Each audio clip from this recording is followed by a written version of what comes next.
Donc maintenant, finalement, les contraintes. Pourquoi on a des contraintes?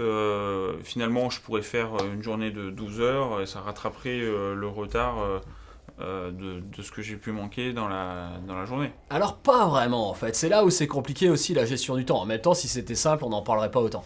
Mais pourquoi faire 12 heures ne serait pas forcément efficient, ne serait pas forcément efficace?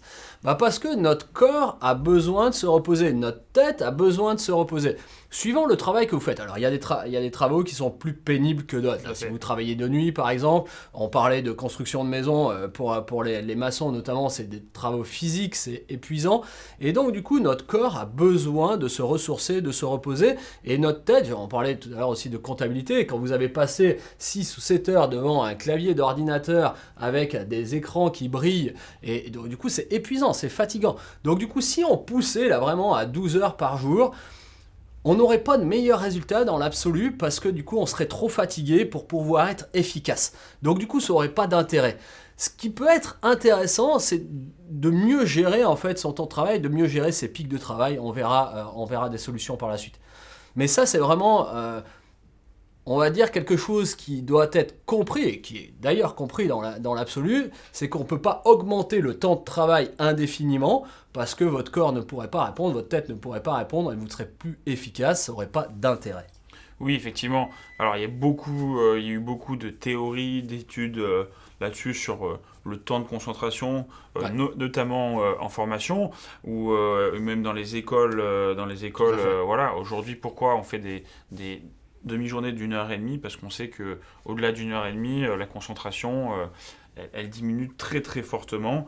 Et C'est que par sûr. conséquent, voilà, dans une journée, si on veut être vraiment, comme on le disait juste avant, focus, on peut pas être focus, même si on voudrait, on souhaiterait Très. être focus au maximum, on pourrait pas être focus finalement 10 heures par jour. Non, c'est pas possible. Euh, Mais c'est pour ça, et 1 heure et demie est très intéressant. Le 90 minutes, le cycle de 90 minutes, on sait, est très intéressant. Et on sait que nous-mêmes, en formation, les apprenants, d'une façon générale, toutes les 7 minutes vont avoir un décrochage. Toutes les 7 minutes. Et dans ces 7 minutes, on n'est pas encore tout le temps en pic de concentration. Donc, on sait qu'on va avoir des creux. c'est pour ça qu'il faut qu'on essaie de faire des vidéos de moins de 7 minutes. Non, je plaisante. Mais il y a aussi d'autres contraintes au niveau déjà réglementaire. Bien sûr, Euh, le temps de travail qui est mis en place. Hein, normalement, la législation nous dit 35 heures. Ça peut être 39 dans certains corps de métier, mais il y a oui, une loi en fait. il y a des temps de pause, donc ça, je vous invite pour ceux qui auront à s'intéresser de plus près à ces choses-là, comme les assistants RH, RH, ouais, notamment, bien par sûr. exemple, à vous intéresser aux cours qui vous expliqueront tout ça.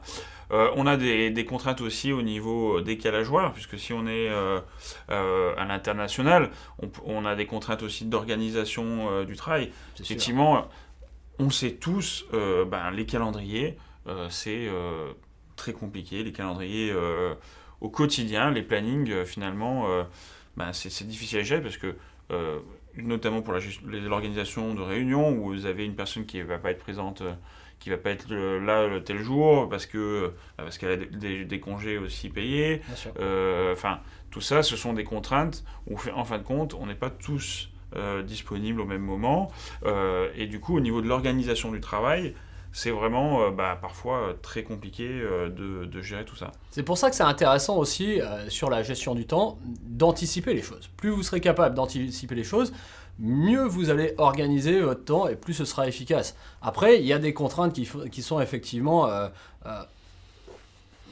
sur lequel on ne peut pas passer outre. Tu parlais de, par exemple, si on travaille avec différents pays, je pense notamment pour les assistants import-export, donc quand ils vont travailler sur import-export, ils vont être avec l'Asie, avec les États-Unis, avec l'Océanie peut-être, et donc du coup il y a des gros décalages horaires, on ne peut pas faire autrement, c'est comme ça, il va falloir apprendre à anticiper pour pouvoir gérer correctement son temps. Ok, je propose qu'on aille voir comment on va gérer ce temps. Allez,